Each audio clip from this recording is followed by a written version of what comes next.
And we back, and we back, and we back. Hello, ladies and gentlemen. Welcome to SAUNAIE. I'm your host, XO. It's your first time listening. Man, we're on to week number 2 with visuals are up. If you're watching this right now, you see the SAUNAIE hat. You dig? But overall, I just want to thank everybody for tuning into the episode, tuning into the show, tuning in to SAUNAIE. It's your first time listening. I bet you're wondering, what is SAUNAIE?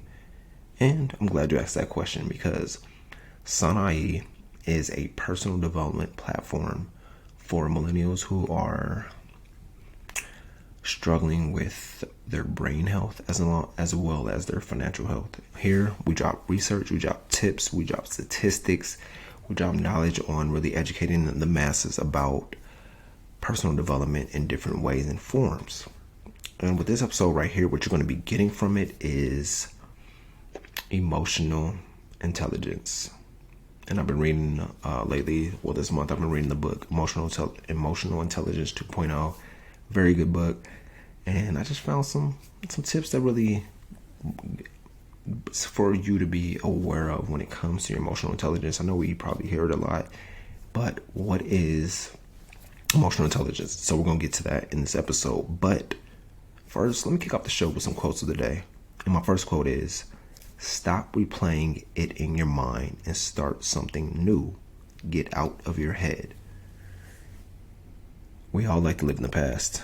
No matter what happened, all the past, the regrets, the losses, whatever it may be, we like to live there and we like to stay in there.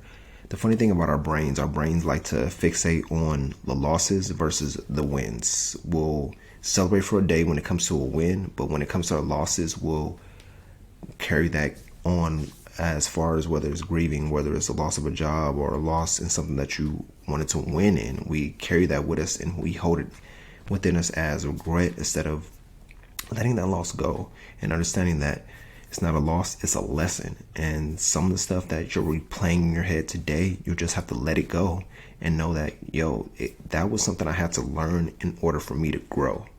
And once we get that in our heads, like, okay, it's not a loss, it's a lesson. It's a lesson for me to grow and become the person I am today. Then we have to start replaying it in our head and start thinking about something new. Start thinking and being in the present as well as looking forward to the future. But once again, that quote is, stop replaying it in your head and start something new. Get out of your own head. And my second quote is, the key is to keep company only with people who uplift you, whose presence calls forth your best. Are the people around you, are they helping you grow, or are they keeping you in a cage? Are you in a winner's circle or a prison? And we have to ask ourselves that. It's like, yeah, we have history with people. Yeah, we love people, but are they really helping us grow into who we're meant to be? Or are they keeping us to where they want us to be? Because you may have dreams, you may have aspirations to get to the next level, and you want to I want to carry so-and-so along with me. But we have to realize that not a lot of people is going with us on our journey. And we have to understand that there's people in my life that I'm having this question with myself, like, do I bring these people along? Or are they going along with me on the journey? Or do I have to let them go and leave them at this level while I elevate? And we have to understand, maybe some people do have to get left behind. It's like no hard feelings, but where you're going and where they're at is two different directions. Not everybody can go with us. We have to figure out who's with us on this journey and who's just here with us on this chapter of our journey. And understanding that gives you real clarity on okay, the key is to keep on the people who uplift you, whose presence call for you to be your best you, the best version of you. So it's no hard feelings, but it's just life that everybody can't go along with us on this journey. But with that being said, let's get into the nitty gritty of what you guys came here for, which is emotional intelligence. And the first one is observe your emotions. And that first key for emotional intelligence will be your self-awareness. Always have to be mindful and recognize your triggers. When it comes to hunger, unpleasant news, being neglected, the list goes on. What triggers you? What gets under your skin? What makes you sad? What makes you mad? and become aware of this and learning how to handle it. Centering yourself by focusing on your breathing. Breathing helps you relax and control your emotions, especially when you're riled up. When you're riled up, you want to react instead of, let me take a deep breath, then respond instead of reacting. Because it'll probably happen this week where somebody's going to come at you, where they're going to try to get a reaction out of you, but you have to be self-aware of my emotions and what I'm going through right now, so I don't react out of somebody's projection, instead of understanding like, yo, let me take some time for myself and respond. You may not respond in that moment, but you like, okay, let me take a deep breath, let me go for a walk or do something to where I'm not in this elevated level of agitation or frustration, and just coming back to clarity to like, yo, no, I was triggered right there, but I'm not going to react in this moment. I'm going to take some time for myself and come back later to provide a proper response. And a key tip, anytime you're triggered, just take 4 deep breaths. Slow inhale, slow exhale, and really letting that go and letting that anger calm down, or even that sadness, or even count backwards from 10. And that really helps you when it comes to observing your emotions and becomes more self-aware, so you don't react, you start responding. And number 2 is, that leads me up to the next one. Choose to respond versus reacting. And this goes along with the social awareness. Remain calm in any stressful situations. You've been stressed out in your life. We all know how it goes. When we're stressed out, we like to get reactive. But sometimes we have to remain calm and understand like, okay, I was triggered. They want me to react, but I'm going to choose to respond. And I know how it is. You want to avoid those impulsive actions. The primary purpose of conflict resolution is to satisfy both sides. So you may have to be the bigger person when it comes to you being triggered, or you or somebody looking for a reaction out of you. You got to be like, okay, I have to be the bigger person in the situation. Let me step back and analyze what's going on, instead of me being impulsive with my actions and being reactive. So make sure your behaviors and your emotions are solution oriented. Analyze the situation and see how can you respond the right way. And the key tip is, not everything needs a response or reaction from you. Be mindful that you're always in control when it comes to your actions, when it comes to your responses, when it comes to you. Number 3, control your emotions. This may be harder for some of us. I know it was for me, but this falls under the category of self-management. You have to control your mind, your emotions, and manage yourself in certain situations. Accept that you're in charge of your feelings and that you're in charge to change them anytime you want to. So understanding like, okay, I'm feeling this type of way, but I can't be reactive when it comes to certain situations. I can't be emotional when it comes to certain situations. I have to be in control at all times.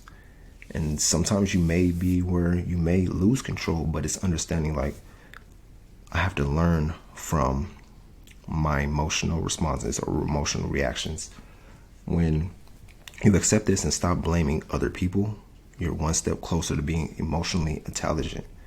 So any situation you may encounter this week, this month, this year, or throughout your lifetime, understand that you're always in control of your emotions, and take some time. So you've been triggered, or somebody made you sad, or whatever the case may be, take some time, take a minute or two, and collect your thoughts instead of reacting to whatever happened in that moment.